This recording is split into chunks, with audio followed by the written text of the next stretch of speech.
Hello, everybody. I am Tim Roberts, And Brent White. and we're doing a series of quick talks. So pretty much, what we're hoping to do, at least release one of these a month, where we're going to just kind of talk about different things. This can be anything from hacking culture to experiences we've had, war stories, to security awareness, to different techniques we use in penetration testing and red teaming, physical security, a lot of different things. Yeah, so what we're going to talk about today is sort of the history of how Tim and I sort of got roped into all of this as far as pen testing, uh, physical security, all of this stuff that we do that you know us as doing, and the web hacking, network pen testing, red teaming, all of this stuff. So, Tim, you want to kick it off? Yeah, sure. So when I was, I don't know, I would say I was about 15 years old, and the movie Hackers had came out not long after that. And I think the movie Sneakers with Dan Aykroyd, if you guys remember that movie, was real popular. So Brent's brother-in-law and a few of my friends in school, we really wanted to get into hacking, and we thought it looked cool. It was during the time of, it's ironic because we know Kevin Mitnick now. Brent worked with Kevin a little bit too, and but back then, it was the free Kevin bumper stickers and all that stuff. And hacking was a little bit, I guess, more underground. Cult of the Dead Cow and all those guys, and we know some of those guys too. So it's ironic, I guess, in some sense that we were inspired by this, and then now we know a lot of these guys. So Pretty cool. So yeah, when I first got started, I started on IRC. I was doing VAX and BBS and all this stuff, and that's definitely going to age me. But getting on IRC channels, talking to people, learning, and and then I found out that Brent was really into this stuff too. And I think that we kind of bonded over phreaking, like phone phreaking, which was pretty. Still pretty big back then. It was a big practice in the late 80s and 90s.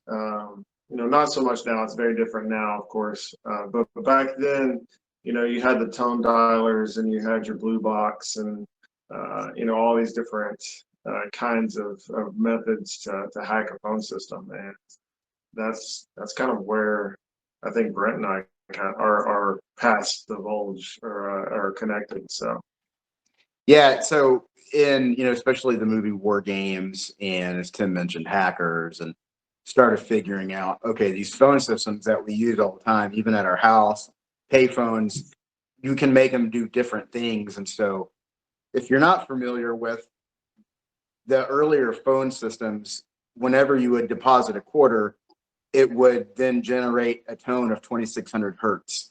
And so if you were able to generate that directly into the receiver of the phone, then it would basically trick the phone that you had put money in.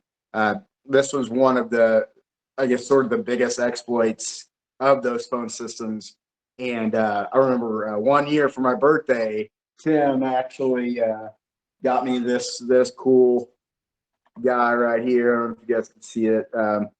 Kind of blurry, but yeah, there we go. The tone dialer, the original tone dialer. So we modified that, had some fun with it. So just a little bit of yeah. So you take it apart, you can replace a piece in it, the crystal in it. You can replace it, and it would make different. It would allow it to do that.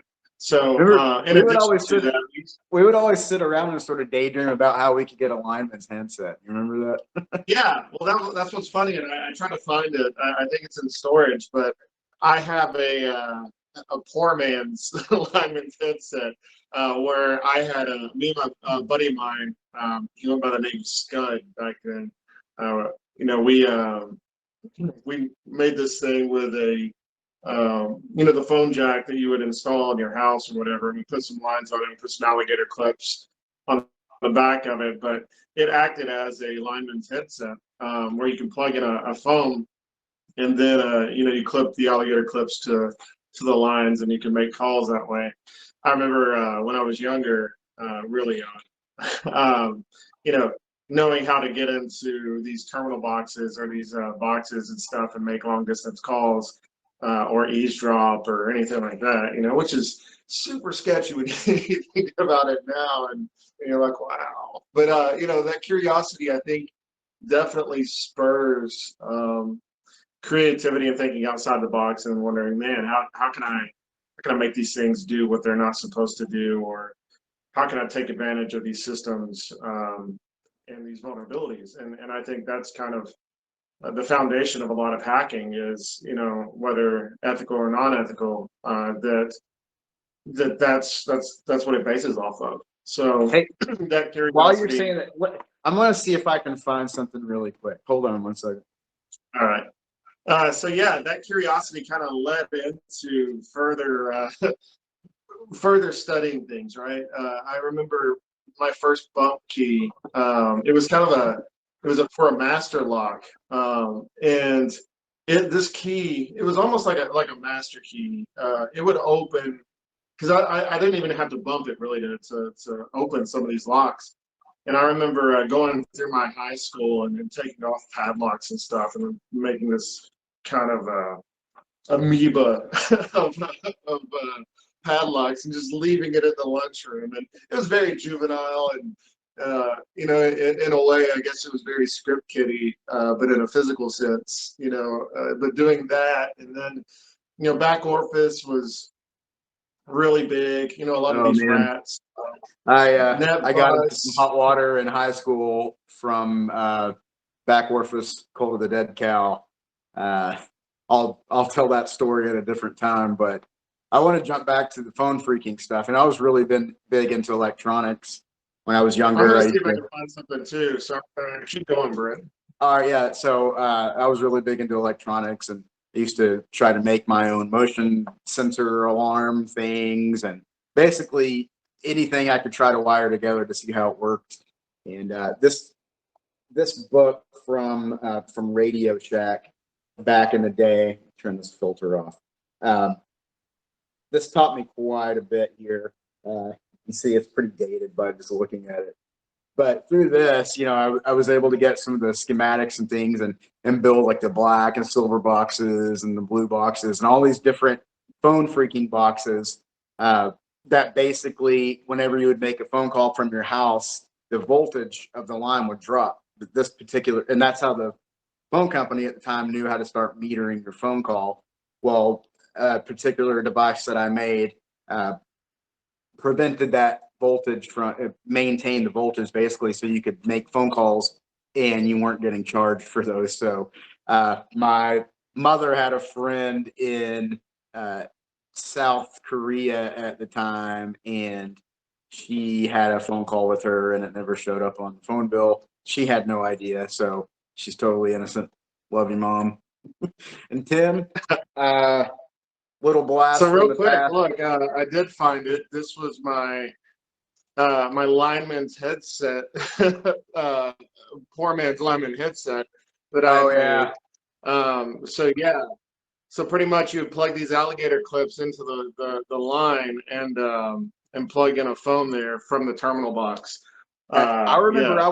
I was trying to figure that out once when my sister was talking to my now brother-in-law, and I was in my room and I took the panel off and I had the alligator clips and some headphones, and I was trying and I could hear, but whenever I would connect it in the wrong way, he couldn't hear what she was saying. And so I was trying to figure this out. You know, I kind of shocked myself a few times, no big deal. Um, but I was trying to go through and I finally got it where I could hear both of them. But she figured out what was going on. Um, and that didn't end well for me that day. But talking about that blast from the past. This is what I showed my old Radio Shack thing, that how I figured out how to make the boxes. That's what I showed while you were gone. But do you remember this guy? Secrets of a Super Hacker by Nightmare with a K. Yes. Yes. Gold. Oh my gosh. Didn't I get you that book? Yeah, man. Yeah. Wow. Good stuff. Yeah, so if you're not familiar with it, this guy named Nightmare, I really, I have to look that up, but I remember, yeah, we were kids and we got a hold of that book, and it was awesome. Like there's some really good war stories in there. You read it now, and I'm sure, oh man, that brings Yeah. back some This memories. was let me see when this was printed. Let's see, by The Nightmare. 1994. 1994. So yeah, we're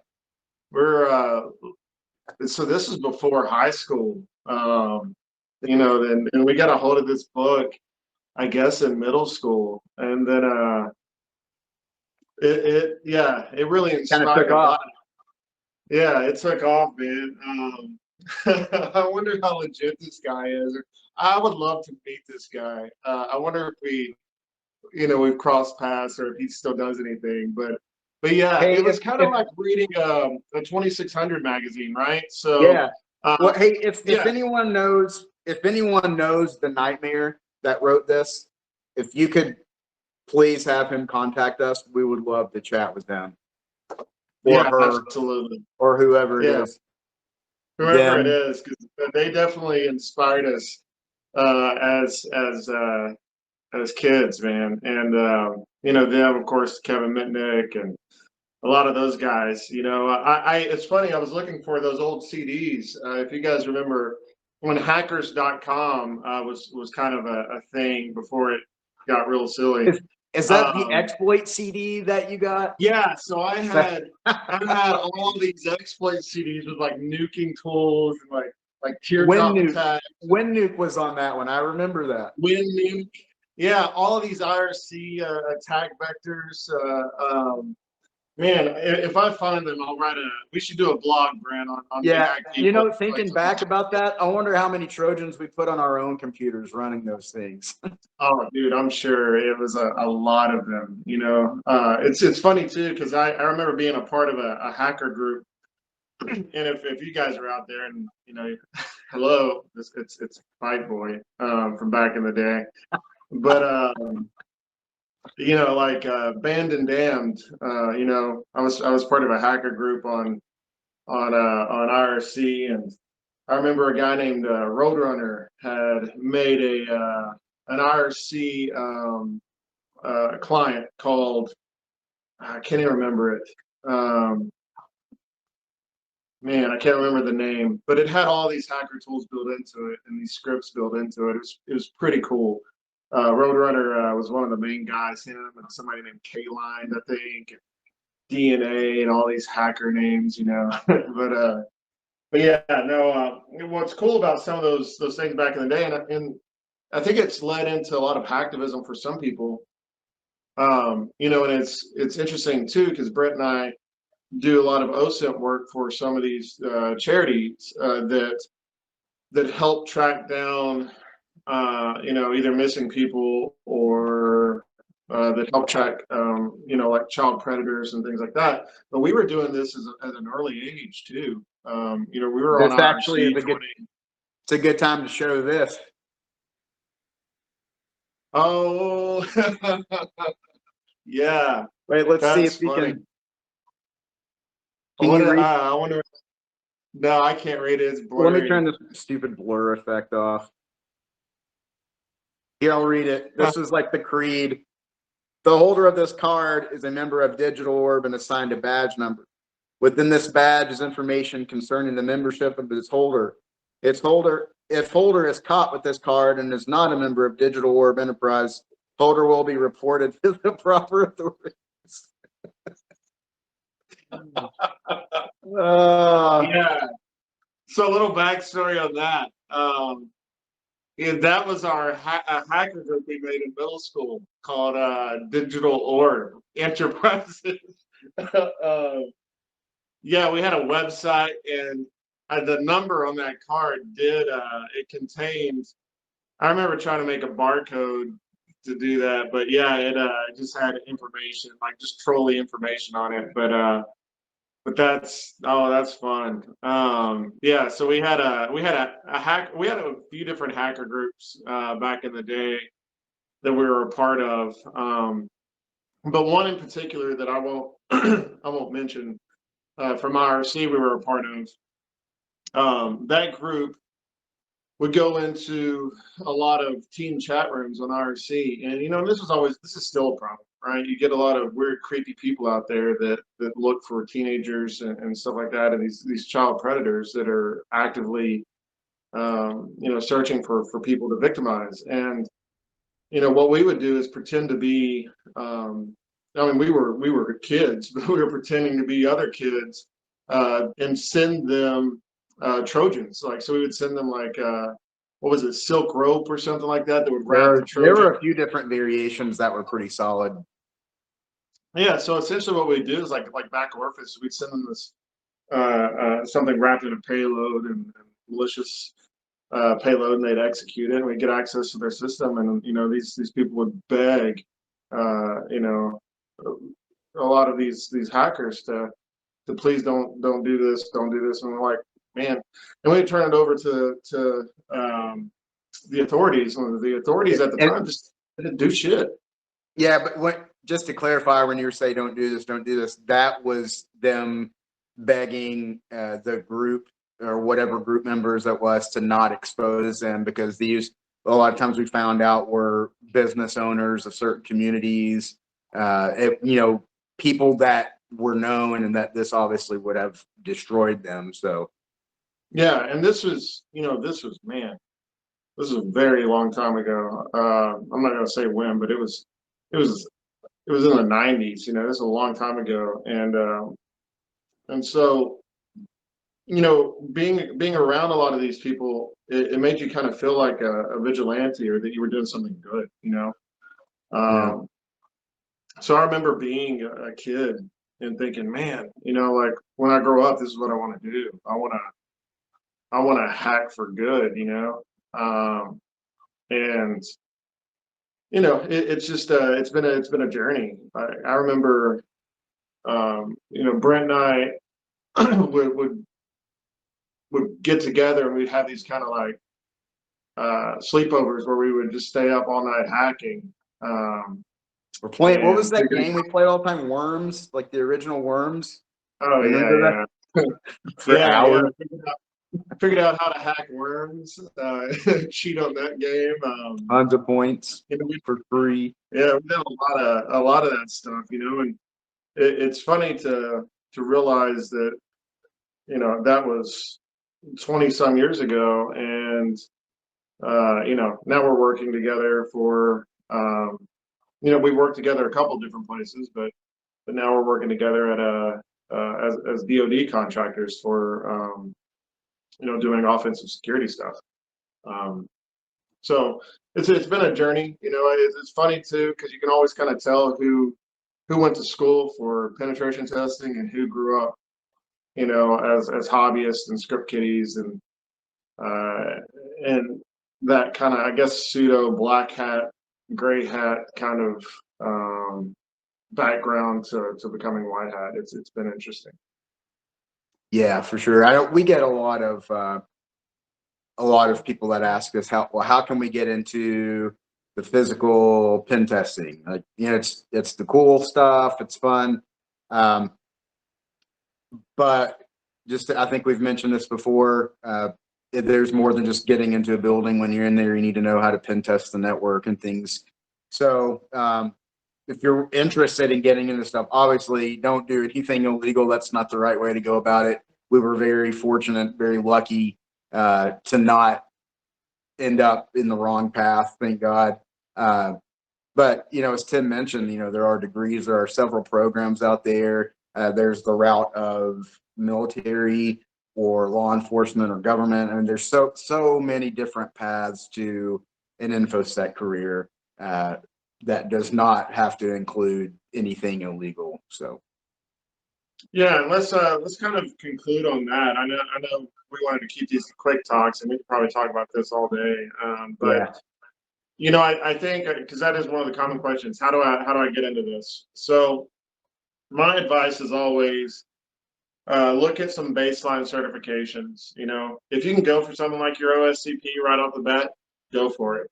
Yep. But if you need something, that's kind of a dip your toe in that kind of thing, you want to start with some fundamentals. SANS Institute has several certifications for that. Security Some Plus people are is like, a good oh, one. yeah. A lot of people are like, oh, what about certified ethical hacker and stuff like that. I've had that, so I think I found like GPEN at SANS, the penetration testing certification, the baseline for that one was pretty helpful. But yeah, getting fundamentals like Security Plus is it's kind of it's broad. It's not as big as like CISSP, but it is a recognized DoD certification. So if you do decide to go the federal route, you need that at a minimum to be able to touch some DoD systems. They've got a list of those certifications that are approved. There's several others out there too, but look at that. CompTIA just released, I think, a Pen Test Plus certification. I'm not pushing like do this cert and not this one at all. But I think I can say that like OSCP is a bigger certification. So getting some practice and stuff before taking that would be helpful. But outside of that, if you're in even an entry level security administrator position, because that's what I started off as, is a security administrator looking at firewall logs, etc. I tried to learn as much as I could, and I convinced my employer to pay for some training and certification that would help the company and that also help me in my goals. So from there, it's networking, getting to know people, and then starting off as entry level. Don't think you're going to be jumping in as a senior penetration tester somewhere when you have zero experience unless you know somebody. Brent, he started off as a graphic designer, but he had a lot of experience outside of that, and then coming in and as a security consultant, and then getting all that experience and stuff, and now as a principal penetration tester. So. Yep. And to your point too, Tim, about the different certificates and stuff, that's a great way to baseline your current skill set. So if you do want a job in the industry, even just start studying for those. Even if you don't intend to try to get one, start studying for them to see if you know what the content is about to help you baseline your own skill set. So. Yeah, and these certs, I'm not a big fan of alphabet soup signature blocks. So when I see somebody sign an email and they've got freaking tons of certs by that, I think it's a little ridiculous personally. But to substitute, and it doesn't substitute, but if you don't have actual hands-on experience, because a lot of companies will say, you need X amount of experience. Well, I'm just getting started. How do I get all of that? Sometimes these certifications can help. And don't be afraid to apply for positions that you think you're not qualified for. I've done that. I did that. That was one of my first IT security gigs because I did a lot of physical security. I did asset protection and all this other stuff before getting into information security. But I had all this background, IT background, and then also all this other stuff. But putting that on my resume and then applying for a job that I did not think I would get, and then landing that job because I got to speak with them in an interview is pretty awesome. And so don't ever be intimidated by that. I mean, granted, don't go applying for something that requires, I'm going to be the CISO for this company, and I just started InfoSec. That's not going to work. But don't be afraid to look at some stuff that you think that you could do, especially if you're confident that you have that ability and that skill and stuff. Yeah, make sure you let them know, like, hey, I'm not really sure about the question you're asking me, but I am willing to learn that. So Yep. they want to see that initiative too. So cool. Well, thank you guys. Yeah, I think we've got Brent and I have a client call shortly. So yep. yeah, appreciate you guys tuning in, and hopefully we didn't incriminate ourselves too much, but yeah, it's kind of fun to go down memory lane. I know we do this quite a bit, and it's always fun to share war stories, and we're hoping to do a few more of these videos and things too. Yep. Thanks everyone. Bye.